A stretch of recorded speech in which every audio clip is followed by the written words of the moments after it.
So yun, what's up mga idol, no? Magandang araw sa inyong lahat mga idol. So ngayon mga idol, mamaya po ay magaganap na po ang laban ng ating pambato Janrel Casimiro kontra kay Saul Sanchez mga idol.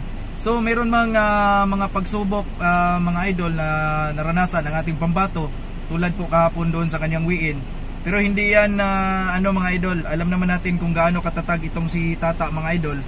Kaya naniniwala pa rin ako mga idol na sa laban na ito mga idol, ang mahalaga mga idol, tuloy ang laban ni Tata. Yun ang pinakamahalaga mga idol. Tuloy ang laban niya at sinabi rin niya mga idol na talagang patutumbahin niya itong si Saul Sanchez mga idol. Yun lang naman talaga yung ano natin mga idol bilang mga Casimiro fans. At hindi lang Casimiro fans, lahat din ng ating mga kababayan na lumalaban, sinusuportahan natin yan sila mga idol.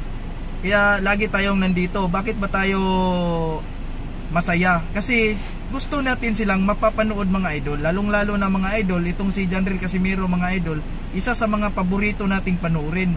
Kasi nga, itong si Janrel Casimiro, napaka-exciting naman talaga kung paanong lumaban itong si Janrel Casimiro mga idol.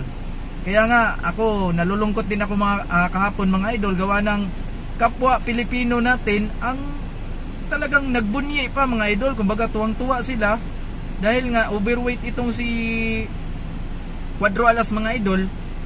Parang ano pa sila mga idol, talagang napakasaya nila mga idol. Ang nakikita ko sa kanila mga idol na gusto talaga nila na bumagsak itong karir ng ating pambato na si Janrel Casimiro.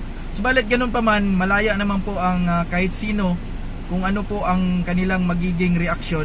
Subalit yun lang, masakit lang isipin mga idol na sa panahon na ito mga idol, hindi katulad nung panahon ng ating pambato na si Manny Pacquiao, ating pambansang kamao, ay talagang suportado ng ating mga kababayan yung laban niya mga idol. Kaya ngayon, nakakalungkot lang isipin, kapwa natin Pilipino mga idol ang gustong magpabagsak ng ating ating mga kababayan. Isa, unang-una, huwag nating kalimutan, athlete po yan ng ating bansa. Kaya sana, ano man ang magiging resulta o ano man ang kanilang maging desisyon mga idol, kung hindi man natin nagugustuhan, suportahan pa rin natin sila mga idol. Una-una, kasi bansa natin ang nakasalalay o karangalan din ng ating bansa dyan mga idol ang pupurihin kasi pag sila ang nanalo. So suportahan na lang natin si Cuadro Alas mga idol sa kanyang laban sa araw na ito.